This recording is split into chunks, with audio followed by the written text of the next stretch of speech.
Who is Glasgow's king of comedy? That's the stupidest question I've ever asked.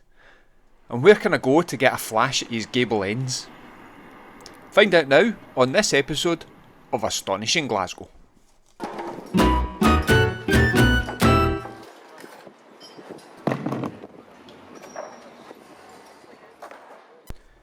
This episode is dedicated to the one and only Sir Billy Connolly.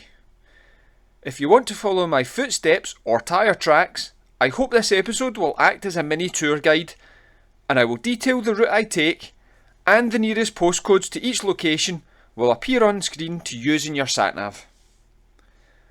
I hope I don't need to explain who Sir Billy Connolly is. He has entertained the world in music, comedy, films and TV for 80 years and has never forgotten his Glaswegian roots. And Glasgow will never forget him. In 2017, as a gift from his hometown, 3 murals of the Big were commissioned to celebrate his 75th birthday, and in this video we are going to do a world tour of Glasgow to see them all, as well as a Billy tribute that not many people know exists. First things first, if you want to find a good place to begin the tour, then Glasgow's People Palace is the perfect starting point. There's plenty of parking spaces nearby, all the way along Templeton Street. There's also bike hire points if you don't want to bring your own bike, and it's within walking distance of all 3 murals. Don't forget to go inside the museum for the first bit of Billy. Inside the main door and up the stairs to the first floor and you will find these.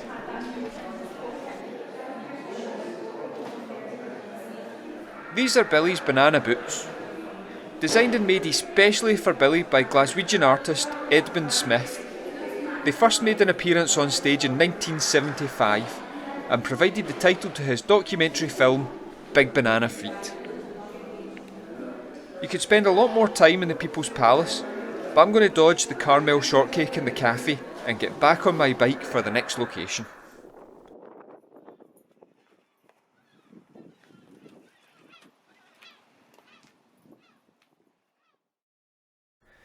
At the front of the palace, you cannot miss the magnificent Doulton Fountain, but that's a story for another episode. To the back right of this shot, you can just make out Nelson's Needle. That featured in another episode of Astonishing Glasgow. I will leave the link at the end of this one. We're going on a short 3-minute cycle, less than half a mile walk, to the Gallagate and the pub that crops up in many of Billy's stories, but most significantly in his crucifixion routine. By the way, the Last Supper, it actually happened in a small tavern known as the Saracen's Head Inn.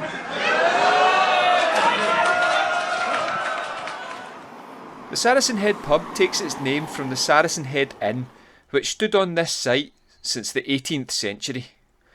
Before Billy drank here, its notable patrons included Robert Burns, and is now close enough to the Barrowland venue for a quick pint before a gig.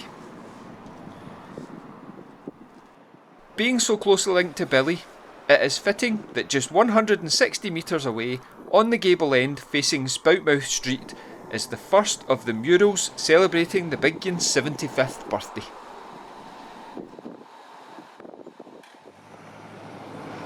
This mural is titled Big and is by the artist Rachel McLean. Showing Billy at his flamboyant best, this mural differs from the others we will see, as it's printed from a photograph then fixed to the wall. My favourite bit is the epaulets. If you look closely, you will see that they are wee bikes parked in wee bums, in reference to his famous breakthrough appearance on the Michael Parkinson Show in 1975. He says, I need somewhere to park my bike. Now, if you've not been before, then it's a great chance to visit the Barrowland Park, as it's just over the junction. If you missed it, you can find out more about this park on my Barrowland Park episode. You will find the link in the top right of your screen and at the end of this episode, but maybe wait until you finish this tour before you go and watch it. On to mural number 2.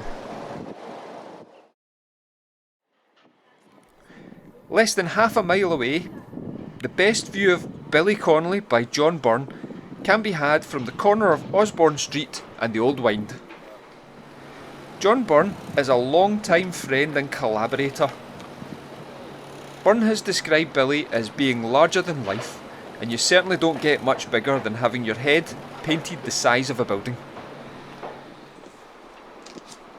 Now, John Byrne is, at the time of making this video, the grand age of 82, so it should be no surprise that he didn't do any of the scrabbling up scaffolding to transform his artwork to the wall. This task was given to local mural artist Rogue One, whose works adorn many of Glasgow's walls and gable ends. In fact, just along the Old Wynd is one of his most recent works depicting Thomas Muir, a Glasgow-born lawyer and political reformer. Before we move on, now is a good time for me to ask you to hit that like and subscribe button, and if you feel generous, make a small donation with the super thanks button. It would be gratefully received and hugely appreciated. It's a small thing, but it really does help my channel grow and ensures that I can keep sharing stories from Astonishing Glasgow. Back to the tour. If you're standing here, look left and across the car park, you may just make out another pub with links to our man of the hour. This is the Scotia Bar, which lays claim to being Glasgow's oldest pub, dating back to 1792. If there's one thing for certain, my videos always include something from the 18th century. It was in this bar that Billy would not only perform his solo folk singing sets, but he would also appear with Jerry Rafferty as part of the Humble Bums.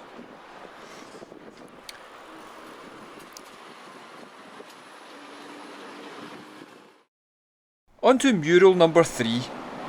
I've managed to resist calling it a mural, or a murinal. There's still time.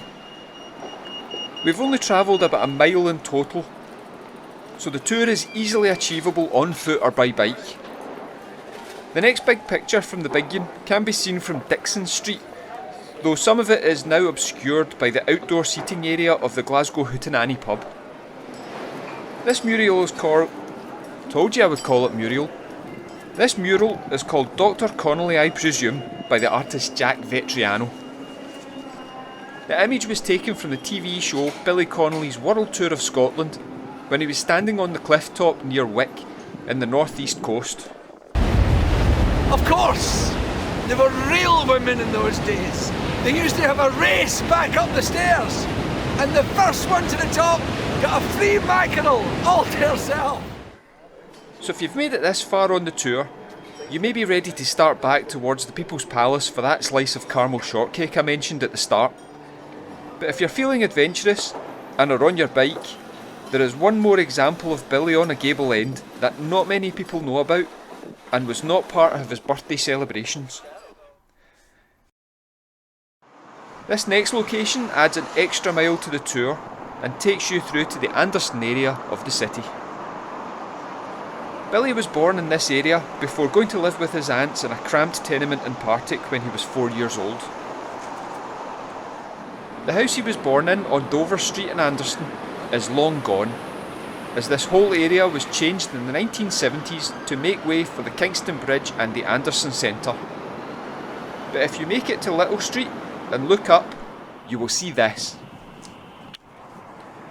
Unveiled in 2011 and weighing in at around half a tonne, this work is by artist and craftsman Andy Scott, and unlike the other murals that we have seen on the tour, it depicts Billy in his earlier years playing his banjo.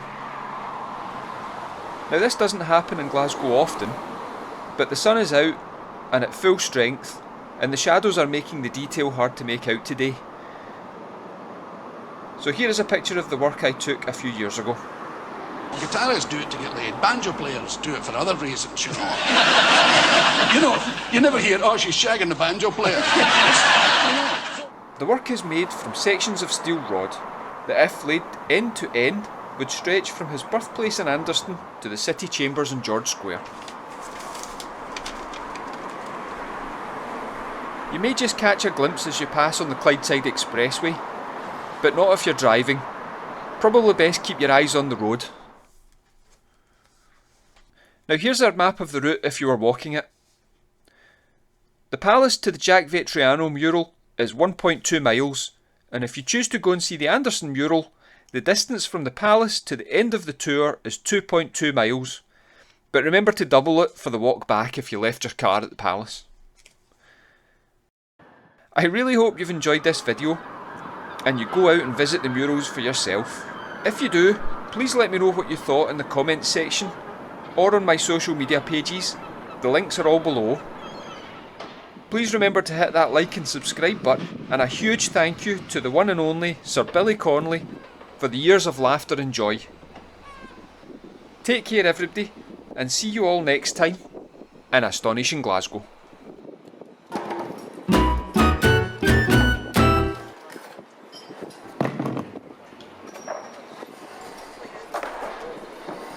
Right, I'm away back for that caramel shortcake and a Fanta. And that's all tonight, and I hope you enjoyed the programmes as much as we did. And in the interest of safety, don't forget to switch off the TV before you go to bed.